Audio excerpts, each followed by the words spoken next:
ನಾವೀಗ ಮಾತಾಡ್ತಾ ಇರ್ತಕ್ಕಂಥದ್ದು ಪದ್ಮಮ್ಮ ಅಂತ ಅಂದರೆ ಪುಟ್ಟಣ್ಣ ಕಣಗಾಲ್ ಅವರ ಖ್ಯಾತ ನಿರ್ದೇಶಕರಾದ ಪುಟ್ಟಣ್ಣ ಕಣಗಾಲ್ ಅವರ ಊರಿನ ಪದ್ಮಮ್ಮ. ಇವರು ಕೂಡ ಮತ್ತೊಂದು ರೀತಿಯಲ್ಲಿ ಪ್ರಖ್ಯಾತಿಯಾಗಿದ್ದಾರೆ. ಅವ್ರು ಏನು ಪ್ರಖ್ಯಾತಿ ಅಂತ ಅವ್ರ ವಯಸ್ಸಿನಲ್ಲೇ ಕೇಳೋಣ. ಎಲ್ರಿಗೂ ನಮಸ್ಕಾರ. ನಾನು ಮೈಸೂರು ಜಿಲ್ಲೆ ಪ್ರಿಯಾಪಟ್ಟಣ ತಾಲೂಕು ಪುಟ್ಟಣ್ಣ ಕಣಗಾಲೂರು ನನ್ನೂರು. ನನ್ನ ಹೆಸರು ಪದ್ಮಮ್ಮ ಮರಿಗೌಡರು ಅಂತ. ನಾನು ಒಂದು 20-25 ವರ್ಷದಿಂದ ನಾಟಿ ತಳಿ ಬೀಜಗಳ ಸಂಗ್ರಹಣೆ ಮಾಡಿ ಬೀಜಗಳ ಮೇಳಕ್ಕೆಲ್ಲ ಹೋಗಿ ಮೋದಿಯವರಿಂದ ಅವಾರ್ಡ್ ತಗೊಂಡಿದ್ದೀನಿ. ಮೋದಿ ಬೊಮ್ಮಾಯಿ ಎಲ್ಲ ಅವಾರ್ಡ್ ಕೊಟ್ಟಿದ್ದಾರೆ. ಆದ್ರೂ ಈ ಹಳ್ಳಿ ಕಡೆ ಸಿಕ್ಕುವಂಥ ಸಂತೋಷ ಸಿಟಿ ಕಡೆ ನನಗೆ ಅಷ್ಟು ಸೂಕ್ಷ್ಮವಾಗಿ ಸಿಕ್ಕಲಿಲ್ಲ. ಆದ್ರೂ ನಾಟಿ ತಳಿಗಳ ಬೀಜಗಳು ಮನೇಲಿ ಉಳಿಬೇಕು. ಇವತ್ತು ನಾನು ಇರ್ತೀನೋ ಇರೋದೇ ಇಲ್ವೋ ಗೊತ್ತಿಲ್ಲ, ಆ ಬೀಜಗಳು ರೈತರ ಮನೆ ಉಳಿದ್ರೆ ಹೆಸರಾಗಿ ಉಳ್ಕೋತದಲ್ಲ ಅನ್ನೋ ಉದ್ದೇಶದಿಂದ ಬೀಜ ಮಾತೆ ಅಂತ ಟೈಟಲ್ ತಗೊಂಡು 25 ವರ್ಷದಿಂದ ನಾಟಿ ತಳಿ 150ಕ್ಕೂ ಜಾಸ್ತಿ ತಳಿಗಳ ಬೀಜನ ಮಾರಾಟಕ್ಕೆ ಹಾಕ್ತಾಯಿದ್ದೀನಿ. ಬಳ್ಳಿಗಳು ಮತ್ತು ಗೆಡ್ಡೆ ಗೆಣಸುಗಳೆಲ್ಲ ಒಂದು 25 ಜಾತಿ ಅದೇ. ಅದನ್ನು ಸಹ ರೈತರುಗಳಿಗೆ ಶುಗರು BP ಕಂಟ್ರೋಲ್ ಆಗೋ ಅಂಥದ್ದು. ಕೆಮಿಕಲ್ ಏನು ಹಾಕ್ತಾನೆ, ಜೀವಾಮೃತ, ಬೀಜಾಮೃತ, ಎರೆಹುಳಿನ ಗೊಬ್ಬರ ಇಂಥವು ಹಾಕ್ಕೊಂಡು ಟಾನಿಕ್ ನಾನೇ ರೆಡಿ ಮಾಡಿಕೊಂಡು ಗಿಡಗಳಿಗೆ ಹುಳ ಬರ್ದಂಗೆ ಹೊಡ್ಕೊಂಡು ಬಜೆ ಪೌಡ್ರು ಅಥವಾ ಕೈ ಎಣ್ಣೆ ನಾನೇ ಬೇಯಿಸಿ ಕೈ ಎಣ್ಣೆ ಮಾಡಿಕೊಂಡು ಬೀಜಗಳಿಗೆ ಸರ್ವಿದ್ರೆ ಹುಳ ಬರಲ್ಲ. ಆ ಥರ ಸಂಗ್ರಹಣೆ ಮಾಡಿಸ್ಕೊಂಡು ವರ್ಷದ ಬೀಜ 1 ವರ್ಷಕ್ಕೆ ಮುಗ್ದೋಗ್ಬೇಕು. ಈಗ ಈ ಮುಂಗಾರು ಬೆಳೆಗೆ ಹಾಕಿದರೆ ಇನ್ನೊಂದು ವರ್ಷಗಂಟ ದೀರ್ಘಾವಧಿ ಬೆಳೆಗಳ ಕಾಳುಗಳಿವು. ಈಗ ಹಾಕಬೇಕು. ಹಾಕಿದ್ರೆ 1 ವರ್ಷ ಗಂಟ್ಲೂ ಅದು ಹಾಕಿ ತೆಗೆದು ಮಾಡ್ಕೊಂಡು ಬೆಳ್ಕೋಬೋದು ರೈತರುಗಳು. ಒಳ್ಳೆ ಸೀಸನ್ಗೆ ಇದೊಂದು ಮೇಳ ಸಿಕ್ಕಿದೆ. ಒಳ್ಳೆಯದು, ರೈತರಿಗೆ ಒಳ್ಳೇದಾಗಲಿ ಅಂತ ಹಾರೈಸ್ತೀನಿ ಸರ್. ಹೇಳಬೇಕಾ ಒಂದು ಕಡೆಯಿಂದ? ಬನ್ನಿ, ಅದೇ ತಲೆ ನೋಡಿ ಸರ್. ಅಕ್ಸೆ ಬೀಜ, ಅಂಟುವಾಳ, ಪಾಲಕ್ ಸೊಪ್ಪು, ಸಬ್ಸಿಗೆ ಸೊಪ್ಪು, ನಾಟಿ ಸಂಬಾರ, ನಾಟಿ ದಂಟು, ಸೂರ್ಯಕಾಂತಿ ಬೀಜ, ಅವರೆಕಾಳು, ಮೆಂತ್ಯ, ಬದನೆ ಬೀಜ, ಬಿಳಿ ಬದನೆ ಬೀಜ, ಚಿಕ್ಕದು ಚಿನ್ನದು ಟೊಮೊಟೊ ಬೀಜ, ಮೀಟ್ರಲ್ ಸಂಡೆ, ಗಾಂಧಾರಿ ಮೆಣಸು, ಗುಂಟೂರು ಮೆಣಸಿನ್ಕಾಯಿ, ಚಿಲ್ಲಿ ಚಪ್ರದವರೆ ಮತ್ತು ನೀಲಿ ಬದನೆಕಾಯಿ,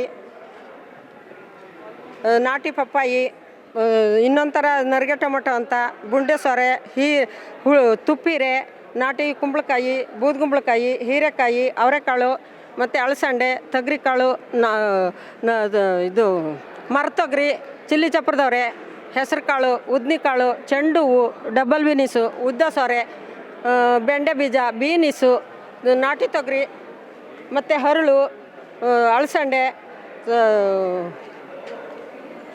ಸೀತಾಫಲ, ಎಂಥದಪ್ಪ ಇದು ಎಂಥದ್ದು ಅಲ್ಲ ಎಂಥದ್ದು ಚೆರಿ ಬೀಜ ಮತ್ತು ಟೊಮೊಟೊ, ಈ ಕಲರ್ ಜೋಳ, ಪುಂಡಿನ್ಸ್ ಬೀಜ, ಬಿಳಿ ರಾಗಿ, ಸೋಂಪು ಕಾಳು ಮತ್ತು ಇಷ್ಟು ಕಲೆಕ್ಟು ಅಂದರೆ 20 ವರ್ಷದಿಂದ ಎಲ್ಲಿ ಸಿಗ್ತದೆ ಬೀಜ ರೈತರ ಮನೆಗೆ ಹೋಗ್ತಾವಲೇ ಆಗಲಿ ಮೇಳಕ್ಕೆ ಹೋಗ್ತಾವಲೇ ಆಗಲಿ ತಗೊಂಡೋಗಿ ಸಾವಯವದಲ್ಲಿ ಬೆಳೆದು ಅದನ್ನು ಬೀಜನ ಅಭಿವೃದ್ಧಿ ಮಾಡಿ ಮತ್ತು ಆ ಬೀಜನ ಉತ್ಪನ್ನ ಮಾಡಿ ನೆರಳಲ್ಲಿ ಆರಿಸಿ ಸೂರ್ಯ ಕಿರಣಕ್ಕೆ ತೋರಿಸಿ ಬಾಟ್ಲುಗಳಿಗೆ ತುಂಬ ಮಡಗಿ ಅದರಲ್ಲೂ ಹುಳ ಬತ್ತು ಅಂದರೆ ವರ್ಷಕ್ಕೆ 3 ಸರಿ ಅದನ್ನು ಮತ್ತೆ ಆರಿಸಿ ಅದಕ್ಕೆ ಬಜೆ ಪೌಡ್ರು ಮೆಣಸಿನ್ಕಾಯಿ ಹಾಕಿ ಅಥವಾ ಅದಕ್ಕೂ ಆಗಲಿಲ್ಲ ಅಂದರೆ ಕೈ ಎಣ್ಣೆನ ಸರ್ವಿ ಇಟ್ಕೊಂಡು ಹುಳ ಬರ್ದಂಗೆ ವರ್ಷದ ಬೀಜ ವರ್ಷ ಕ್ಲೋಸ್ ಮಾಡ್ತೀನಿ ಸರ್. ಹಾಂ, ಜಮೀನು 3 ಎಕರೆದೆ. ಮಕ್ಳಿಗೆ ಹಂಚ್ಕೊಟ್ಟು ಒಂದು 10 ಗುಂಟೆ ಬಿಟ್ಕೊಂಡಿದ್ದೀನಿ ಬೆಳೆಯೋಕ್ಕೆ ನಾನು ಇದನ್ನು. ಮಕ್ಳಿಗೆ 3 ಜನ, ಒಬ್ಬಳು ಮಗಳು, 2 ಗಂಡು ಮಕ್ಕಳು. ಒಬ್ಬ ಟೀಚರ್ ಆಗವನೇ, ಒಬ್ಬ ಅಂಗಡಿ ಬಿಸ್ನೆಸ್ ಮಾಡ್ತಾನೆ. ಅವರು ತೋಟ ಎಲ್ಲ ಸಾವಯವ ಕೃಷಿಲಿ ಮಾಡ್ತಾವ್ರೆ. ಒಬ್ಬ ಮಗ ಕಾಳು ಮೆಣಸು, ಮಾವಿನ ಹಣ್ಣು, ಹಲಸಿನ ಮರ ಇದೆಲ್ಲ ಸುತ್ತ ಹಾಕ್ಕೊಂಡು ತೆಂಗು ಎಲ್ಲ ಬೆಳಿತಾವನೆ, ಮೇಷ್ಟಾಗಿರೋನು. ಕಿರಿಯನು ಎಲೆ ಹಮ್ಮಿನ ಬಳ್ಳಿ ಹಾಕವನೆ, ತೆಂಗು ಹಾಕವನೆ, ಬಾಳೆ ಗಿಡ ಅದೇ, ಸಪೋಟ, ನಿಂಬೆ ಗಿಡ, ಪ್ರತಿ ಒಂದು ಹಣ್ಣಿನ ಗಿಡ ನಮ್ಮ ಸೌಲಭ್ಯಕ್ಕೆ ಎಷ್ಟು ಬೇಕೋ ಅಷ್ಟು ಗಿಡಗಳು, ಹಣ್ಣಿನ ಗಿಡಗಳು ಬೆಳ್ಕೊತಾ ಇದ್ದೀವಿ. ಮತ್ತು ಹುಣಸೆ ಮರ ಪ್ರತಿಯೊಂದು ನಮಗೇನು ಬೇಕು ಹಣ್ಣು ಹಂಪಲುಗಳಲ್ಲಿ ಆಗಲಿ ಬೀಜ ಬಿತ್ತನೆಗಳಲ್ಲಿ ಆಗಲಿ ಅರ್ಧ ಎಕರೆಯಲ್ಲಿ ಬೆಳ್ಕೊಂಡು ಹಾಕೋತಾ ಇದ್ದೀವಿ. ಸಾವಯವ ಕೃಷಿನೇ ಮಾಡ್ತಾವ್ರೆ. ದನಿನ ಗೊಬ್ಬರ ಹೊಡಿತಾರೆ, ಜೀವಾಮೃತ ಮಾಡಿ ಹೊಯ್ತಾರೆ. ಒಂದು 500 ಗುಣಿ ವೀಳ್ಯದೆಲೆ ಬಳ್ಳಿ ಹಾಕೊಂಡವನೇ ಕಿರಿ ಮಗ, 100 ರೂಪಾಯಿ ಒಂದು ಕಟ್ಟು ವೀಳ್ಯದೆಲೆ. ಅಂಥದ್ರಲ್ಲಿ ಒಂದು ದಿವಸಕ್ಕೆ ಸಾವಯವ, ಅಂಥದ್ರಲ್ಲಿ ಇನ್ನು ಒಂದು ದಿವಸಕ್ಕೆ 25 ಕಟ್ಟಿ ಎಲೆ ಓಡ್ತದೆ. ಮಕ್ಕಳು ಎಲ್ಲ ಚೆನ್ನಾಗವ್ರೆ. ಇದೇ ವೀಳ್ಯದೆಲೆ ಬಳ್ಳಿ. ಸರ್, ಹಾಗೆ ಈ ಕೃಷ್ಣ ಪ್ರಸಾದ್ ಇಲ್ಲಿ ಫಂಕ್ಷನ್ ಮಾಡ್ತಾವ್ರಲ್ಲ, ಅವರು ಊರಿಗೆ ಬಂದೊಂದು ಟ್ರೈನಿಂಗ್ ಕೊಟ್ಟರು.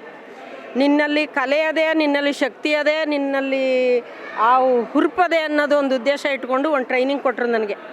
ಅವ್ರ ಹೆಸರು ಉಳಿಸ್ಬೇಕು ಅಂತ ಇದೆಲ್ಲ ಮಾಡ್ತಾಯಿದ್ದೀನಿ.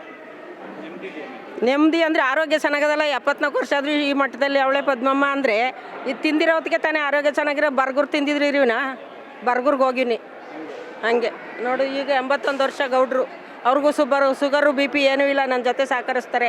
ತೋಟ ಮನೆ ಬಳಸ್ಕೊಬತ್ತಾರೆ, ಕಾಯಿ ಬಿದ್ದರೆ ತತ್ತಾರೆ, ಬಾಳೆಗೊನಿದ್ರು ಹೊಡ್ಕೊಬತ್ತಾರೆ, ಮಾವಿನ ಹಣ್ಣಿದ್ರು ಕುಯ್ಕೊಬತ್ತಾರೆ. ಈ ವಯಸ್ಸಲ್ಲಿ ಇದೇ ಬಂದದೆ, ಈ ಗುಣಿಗಿದೆ, ಇದನ್ನೇ ಹಾಕಬೇಕು ಅನ್ನೋದನ್ನು ಕಂಡು ಹಿಡ್ಕೊಂಡು ಅವರು ನನಗೆ ಸಪೋರ್ಟಾಗಿ ಮಾಡ್ತಾರೆ. ಹಾಂ, ಅದರಿಂದ ಆರೋಗ್ಯ ಚೆನ್ನಾಗದೆ ಕಣಪ್ಪ. ನನ್ನ ಆರೋಗ್ಯ ಇತರರಿಗೂ 4 ಜನಕ್ಕೆ ಸಿಗಬೇಕು ಅನ್ನೋದೇ ನನ್ನ ಆಸೆ. ಅವ್ರು ಉಪಯೋಗಿಸ್ಕೋಬೇಕು, ನನ್ನಂಗೆ ತಗೊಂಡೋಗಿ ಮನೆಗಾರು ಬೆಳಿಬೇಕು. ಅವ್ರು ಮಾರಾಟಕ್ಕೆ ಹಾಕೋದು ಬೇಡ, ಮನೆಗಾರು ಬೆಳ್ಕೋಬೇಕು. ಅವ್ರ ಆರೋಗ್ಯ ಚೆನ್ನಾಗಿರ್ಬೇಕು ಅಂದರೆ ಒಂದು ಮೆಣಸಿನ ಗಿಡ, ಒಂದು ಬದನೆ ಗಿಡ ಸಾಕು, ಅವರು ಸಂಸಾರಕ್ಕೆ ಆಯ್ತದೆ. ಆದ್ದರಿಂದ ಸಾವಯವ ಕೃಷಿನೇ ಬೆಳ್ಕೊಂಡು ತಿನ್ನಬೇಕು ಅನ್ನೋದು ನನ್ನ ಆಸೆ. ಮಾತು ಮುಖ್ಯವಾಗಿ ಪದ್ಮ ಕಣಗಾಲ್ ಅವರು ಅವರ ಪ್ರಮುಖವಾದ ಒಂದು ಬೆನ್ನೆಲುಬು ಅವ್ರ ಗಂಡ ಆಗಿದ್ದು, ನಿವೃತ್ತ ಶಿಕ್ಷಕರಾಗಿದ್ದರೂ ಕೂಡ ಈ ಥರದೊಂದು ಕೆಲಸಕ್ಕೆ ಇದು ಮಾಡಿದ್ದಾರೆ. ಬಟ್ ಪದ್ಮಮ್ಮನಿಗೆ 74 ವರ್ಷ, ಅವರಿಗೆ 84 ವರ್ಷ, 82 ವರ್ಷ ಅಂತ ಹೇಳ್ತಾರೆ. ಅವರ ಒಂದು ಆರೋಗ್ಯದ ಗುಟ್ಟು ಇದು ಅನ್ನೋದು ನಮ್ಮ ಕ್ಯಾಮ್ರಾದಲ್ಲಿ ಕಂಡಿರ್ತಕ್ಕಂಥ ಒಂದು ವಿಷಯ. ಆ ಮೂಲಕವಾಗಿ ದೇಶೀಯ ಸ್ಥಳೀಗಳನ್ನ ಉಳಿಸೋವಂಥ ಒಂದು ಕೆಲಸವನ್ನು ಮಾಡ್ತಾ ಇರ್ತಕ್ಕಂಥ ಪದ್ಮಮ್ಮನವರು ಈ ಇಳಿ ವಯಸ್ಸಿನಲ್ಲೂ ಕೂಡ 4 ಜನಕ್ಕೆ ಅನುಕೂಲ ಆಗಲಿ ಅನ್ನೋದು ಅವರ ಮಾತಾಗಿತ್ತು. ಮೈಸೂರು ಭಾರತ್ ಮೈಸೂರು.